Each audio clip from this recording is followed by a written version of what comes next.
Welcome back to another Hot or Hype. Today we're joined by Tim Turner, and we'll be talking about the promises and the challenges of AI in social impact and mental health. So welcome, Tim. Do you want to give us a few words about who you are and what you're working on? Yeah, my name is Tim Turner. I am Vice President of Business Insights and Analytics at Thresholds. We are a healthcare nonprofit in the Chicagoland area, and we work with individuals who have severe mental illnesses and support them with community-based healthcare, so offering things like case management, behavioral health, housing services, employment services, and all other forms of wraparound services for that community. Great, thank you. We're also joined by Andrew, who's a usual member of this. I'm here as almost always. So today, diving into generative AI's role in delivering support for social impact. We've all seen on the news quite a number of recent articles where this has gone really, really wrong. And, ChatGPT and OpenAI had to come out and talk about when the guardrails didn't work within what they've rolled out as a consumer product. And I guess, there seems to be somewhat of a temptation with something like healthcare for it to be 24/7, totally accessible. It's something that will always be there.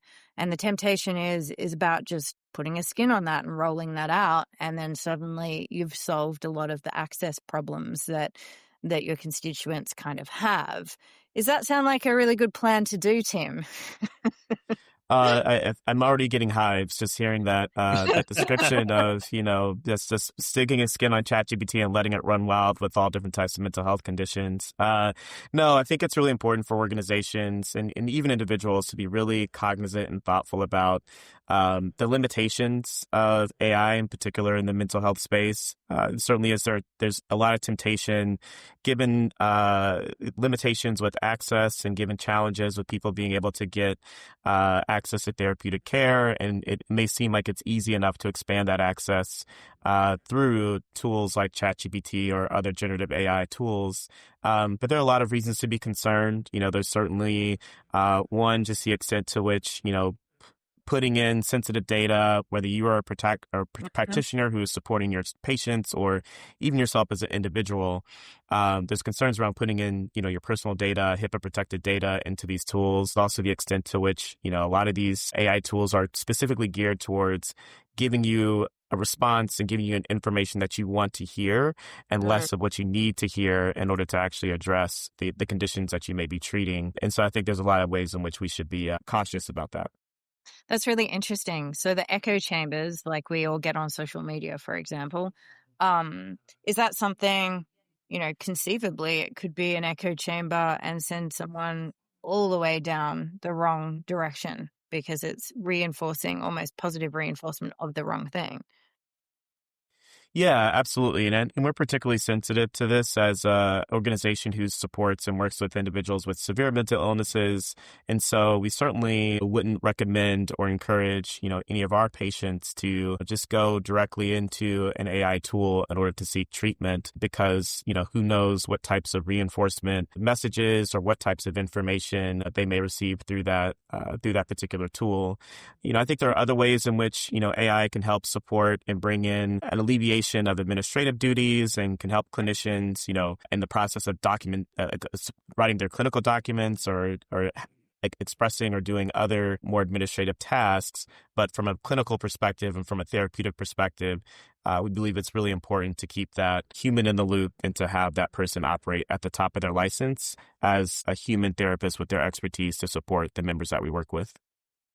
So the organization that you work with is quite large as far as there's many different functional areas, many different levels of that and different duties that happen within that. How do you get everyone kind of the literacy that they understand that they can't just go back to their desk and put sensitive information into ChatGPT? Yeah, well, I think first it starts with us we have a robust process for developing policies and a governance infrastructure. Last year we developed an generative AI policy and released that to the organization. We do a lot of trainings, especially now during Cybersecurity Month, where we release content to the agency. So folks know about the risk of putting PHI into these tools, and also that they are aware of the ways in which the shortcomings of these technologies and can understand the implications of using them in an improper manner. And then really on top of the governance and policy infrastructure, we take it very seriously to have a planful and strategic way to approach how we want to consider bringing AI into the organization. So we've gone through the process of doing discovery interviews, research. We've talked to leaders. We talked to frontline staff to really understand what is some of the pain points and the challenges that they experience on a day-to-day basis. And now we're developing a roadmap to identify tools that can help address those pain points and producing and bringing them to the organization in a way that's governed, that's monitored, in a way that's ultimately going to protect our organization and primarily protect our patients first and foremost. So really having that planful strategic approach is really important. Yeah, that makes sense. So really once that strategy is set up, that really needs the foundation from a governance and a guardrail perspective for that to be effective, right? You can't retrofit ethics or... Right, you need to be doing it from the beginning. If you don't do your policies now, someone's going to come and regulate you at some point. So getting them done, getting them early is fast. And you've got examples out there to learn from. So definitely worthwhile looking at. And I love the proactive approach you're taking on that. So that's fantastic. Yeah, one other thing I'll add is that I think it's also really critical, and we've adopted this as well, just having an overarching philosophy on how AI can help support your mission and support what we do. So the principles of equity, justice, accountability, transparency, trust, those are all things that are very important to what we do as an organization, and ultimately, supporting the communities that we serve and making sure that any technology or any solution that we're considering or that we're developing is all in service of the mission. So I think being able to express and have a point of view about the ways in which AI could help advance our mission, whether it's our organization or really any nonprofit organization, that's a really important foundational step as well. Yep. I'm going to go out on a limb with hot or hype here. I'm going to say early ethics builds long-term trust, and that is absolutely hot. Sorry, from a hot or hype perspective. Data literacy equals inclusion, empowerment. Training without mission alignment is pure hype. So data literacy is absolutely hot in all spaces and all industries. And I think the staying power of AI or privacy-preserving AIs, such as federated learning, differential privacy, bias auditing, explainability tools are hot as well. Those are my three hot calls. That's your call. Yeah. All right. Well, Tim, what are your thoughts from a hot or hype perspective? Yeah, absolutely. 100% agree with that, Andrew. I think I certainly feel that from the standpoint of, AI is the solution to our mental health access challenges, I would say that's a hype, not something that I would say is in the hot category. But I think the opportunity for nonprofit organizations to be at the forefront of developing the right strategies, governance, policies to ensure that AI is ethically and equitably used across the landscape and can help advance the missions of other mission-driven organizations. I do think there's a great opportunity there. And so I put that in the hot category. Yeah, no, that's great. Thanks, gents. I think that makes a lot of sense, and I agree with both of you on both the hot and the hype. Definitely, if it's in the news headlines, it's got to be on the borderline hype, right? There's a lot of research going into that right now, and it doesn't look like it's necessarily yielding the results. And we've heard it from an expert that, that's your take on it. As far as the hot's concerned, what I do find interesting is from an organizational change, data and data governance perspective, and just data culture and data literacy, that you're proving the point. AI needs to be rolled out in the fabric of an organization. It's cross-functional.